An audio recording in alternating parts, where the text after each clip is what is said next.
We're coming to you from the Palm Beach International Boat Show, one of the best boat shows we've come to love so much lately. Oh, Kim, this boat show is killing it. I think it? this has really found its stride in South Florida and really in the U.S. market.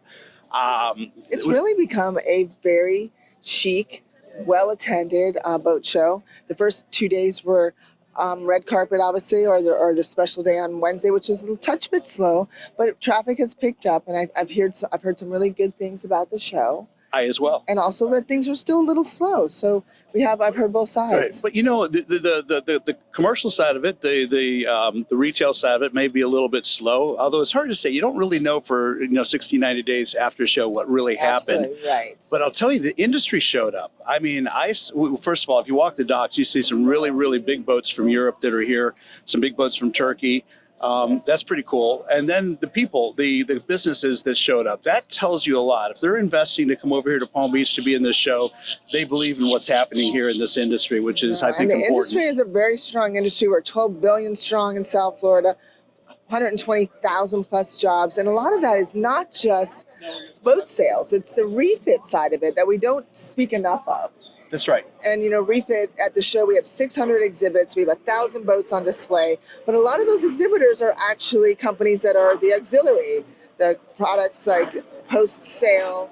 And one of the products that we have behind us is the TOMA-TOP. Yeah. Which I thought was a really cool product that when I walked by it, I was really impressed. I saw it quickly make a soft top on the flybridge, a hard top. Yeah, absolutely. Now, most boats coming out of the factory these days do have the hard tops. Right. That's kind of the way it goes. But there's a fleet of thousands and thousands of boats that have the traditional bimini. Right. And what's cool about this is, if you're in a area where you've got inclement weather, it's great. You can put isinglass around it, and you can put this top on, and the windscreen retracts and then closes. So if you need to close up and get out of the weather a little bit, that windscreen drops down, which is kind of cool.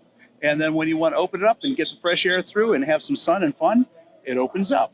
And it really adapts to so many different flybridge type boats. There's like 4 different sizes. Yeah, I think there's like from 30, it's a size from 38 to 50 feet or something like that? Yeah, I'd say so. Between the mid 35 to 50, 55 foot would be ideal. It's I haven't seen anything quite like it before, and I've been in the game a really long time. It's not for everybody, but boy, if you want to replace that bimini with something that gives you utility, on top you can mount your lighting, you can mount your antennas, you can mount your radar. You can now put, LED lighting on the inside where you can't do that with a flat fabric. No, absolutely. That's not permitted. No, That was a really cool design here. Isn't that neat? We do a lot of refit business at my dealership. We see a lot of those soft bimini tops, or when I'm presenting a boat to a client that's a pre-owned boat, the biggest thing they say is, I don't want a soft top. Yeah, right. And you look at new naval architecture, new boat design coming out, they have these enclosed spaces now. And that's kind of the thing. So if you want to kind of bring your boat up to current style and standards, you can do that now. I love it. It's kind of cool. I wonder what it takes to actually install it. Have you heard much about the product? Well, there's a couple companies, EYS here in Fort Lauderdale. I know they're working with this company to do installation work. And, pretty much if you can fly a bimini, you can figure out the mounting structure to get these things up. They're not that heavy. They're like 400 pounds. Wow, that's not bad at all. No. They're pretty light. They're pretty efficient. They're pretty well engineered from what I can tell. Have you heard about price-wise, what the price point is on something like this? 30 grand-ish. Okay. So somewhere in that that's neighborhood right. all in. So not horrible. Quite doable, particularly if you're in a refit. Mm-hmm. And that's what we're talking about right now, the refit business that's going on. Yes. I think you could come in and do a really nice job and kind of, upgrade and, style up your boat a little bit. And speaking of refit, there's some news that recently hit my desk, if you will. We even have desks anymore, right? Yeah, well, we're at our desk right now, aren't we? Don't you love it? But, I don't know if you've heard, but one of the boats, I'm not going to mention the manufacturer, had a delamination issue that caused the boat to flip. Whoa, I didn't hear about that. And it was really what they believe it was from the bow thruster. The bow thruster had caught quick turn, and the boat had flipped. It was a center console, multi-engine, 4 quad engine boat, wow. And it had flipped. So hard to imagine bow thrusters get that much torque to do something like that, but application, I guess. I'm an outboard. We do a lot of outboards in my business, but I really want to stress that it's important that you go to a company that specializes in bow thrusters. Right. Whether it be the manufacturer direct or the manufacturer brings somebody in that's a Right. specialist, but try not to go to the one-off shops. No. You want to go to places that can do this, the support engineering, the design. They know how to marry up horsepower or torque to the boat and the way the boat's used. That's really, really important. Wow. Did anybody get hurt in that accident? I believe somebody did. There was no deaths or anything like that, but there's some big investigations going on. But back to my point, it's so important. I heard a story today from another manufacturer that lost a lot of people because a guy was moonlighting and without insurance, without the certifications and licenses that he needed to start his own business, and found the company on Sunbiz.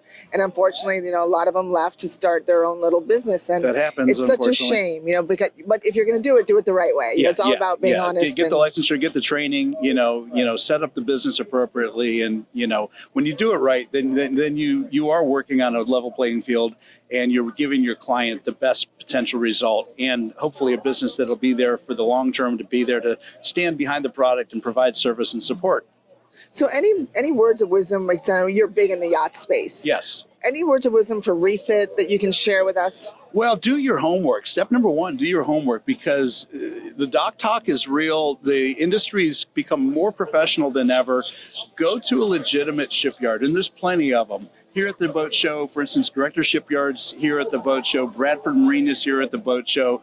Those are two examples. LMC, Lauderdale Marine Center, they're here. They're part of the Black Rock Safe Harbor organization.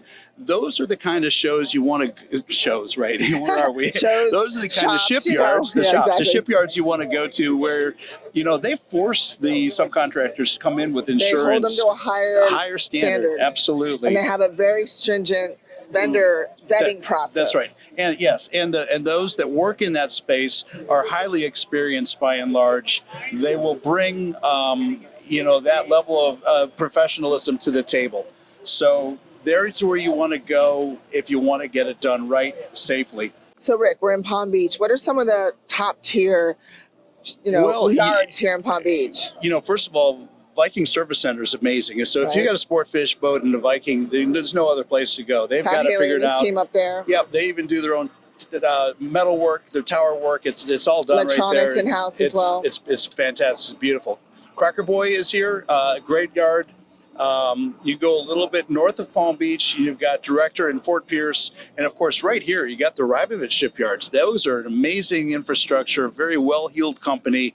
They're working primarily with the large and very large yachts, but there are trades sprinkled in amongst Rybovich that can work on any boat in the area. So you've got, and that's key. You want to bring your boat to a place where you've got good subcontractors and good trades, because if you don't, you got to drive them or fly them into wherever you are, and that gets expensive real quick. No. And back to what I was saying about the manufacturer. This one manufacturer went to his employee's home and found 5 boats in his yard that he was working on. Okay, yeah. So there you go. In his backyard. So that's the sort of stuff that we want to avoid. I wouldn't recommend that. No, as an industry, we really do need to be. And it's not just my voice, your voice that keeps talking about this, but we all have to be on board. This is an industry of high standards. It should be an industry of high standards. Not a price cutting standard. No. Listen, there's no such thing as a cheap boat. There shouldn't be anyway, because boating brings in safety and reliability. And when you cut corners in boating, you're setting yourself up for failure. And that's just a reality. So any other refit news that you can share? Anything going on? And you can bring the Yachting Unplugged? I know where we bring the news. Yeah. I mean, I'll be able to talk about this in a couple of weeks. There's a company right now that's developing a number of shipyards. The individuals that are part of that organization are well known in the space. They were involved in the Rybovich program. Okay. They were involved in the LMC program and even in the Bradford development program. So when these guys get together, big things happen. Probably sometime in May, we'll be able to announce what they've got going, but that's going to be something to look forward to. Well, some big news, and we're all about the news. Yes. But Loon, the news that came out on Loon, you want to talk about that? Well, yeah. It's funny. I was talking to Michael Moore a couple of days ago. I was also speaking with the yacht manager of Loon, and for what it's worth, Captain Paul Clark did a great job of compartmentalizing things. I feel comfortable to speak freely about this because I've got some insight in the whole program. And so the yacht management company was really kept in the dark about a lot of things. And this is an example, I think, where crew and particularly captains get a little bit of ego ahead of them, where they're the star of the show instead of the supporting role of the show. And Paul had quite a reputation for doing that.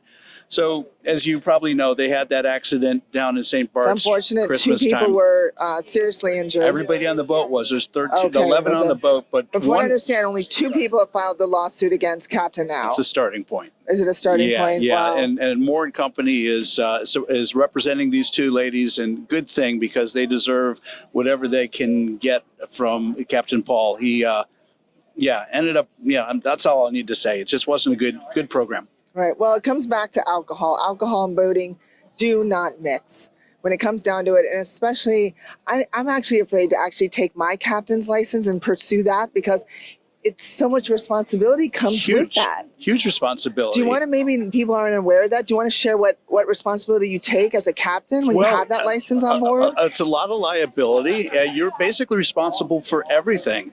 And it's not just alcohol. Whether you're driving or not. Whether you're driving or not. If you're on board, then they're looking for the professionals. They're looking for those who can, represent or be responsible at some level. Now, some captains are hired specifically for that purpose, so we can go out and party and drink and whatever we would do, and there's one person that is maintaining sobriety and control. That's how it should be done. That's what should have happened in St. Bart's, and Captain Paul wouldn't be in the trouble he's in right now. But if you are a captain on board a vessel, whether you you're have to be operating so or not, careful. Correct? Yes.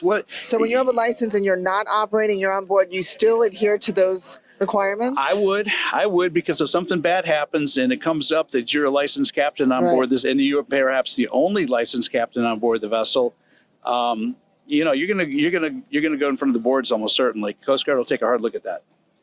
Well, very interesting situation. I know we had a surveyor, do you want to talk about that, or is it too soon? Was that too soon? Well, it's relevant to what's happening right now with ICE coming in. And I also understand that ICE has set up a couple sting operations in a couple shipyards where they've advertised for day work. And when the day workers come in, they check visa status, if you will. Yeah.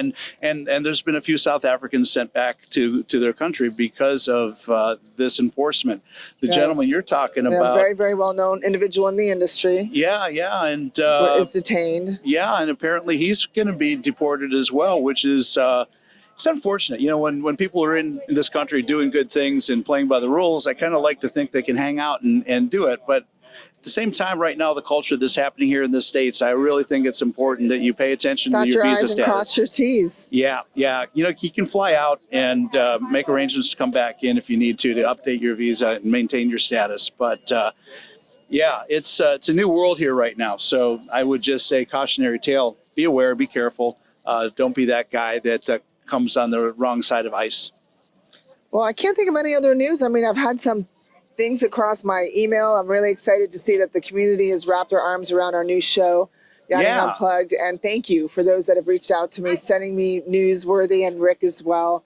If you do have anything that you'd like us to talk about on the show, create some noise, push the needle, if you will, the throttles forward. We're happy to talk about anything relevant to the boating yachting industry, particularly if it's something that we feel really needs to get out in front of everybody.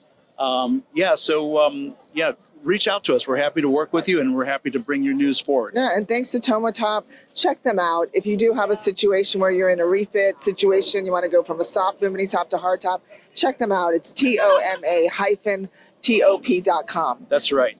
And I think they'll do a great job of taking care of whatever you want to do in that refit if it makes sense to do it. Absolutely. Well, thanks again for joining us on a special edition of Yachting Unplugged from the Palm Beach International Boat Show. The last day of the Palm Beach International Boat Show. I know. I'm going to miss it. I really do like it up here. Great. It is. Yeah. All right. Well, Rick, great seeing you. Kim, you as well. And anyone really, if you are interested in the boat show, there's a lot of deals going on post-boat show. So reach out to all the vendors here. That's right. There's a lot of motivation. Yes, for sure. Everyone's very motivated. So whether you live, work, or play on the water, just get on the water, because there's nothing better than a lifestyle on the water. No, there's not, is there? Take care, everyone, and catch you on the next episode of Yachting Unplugged. All right. Until then. Ciao, ciao. We're out of here.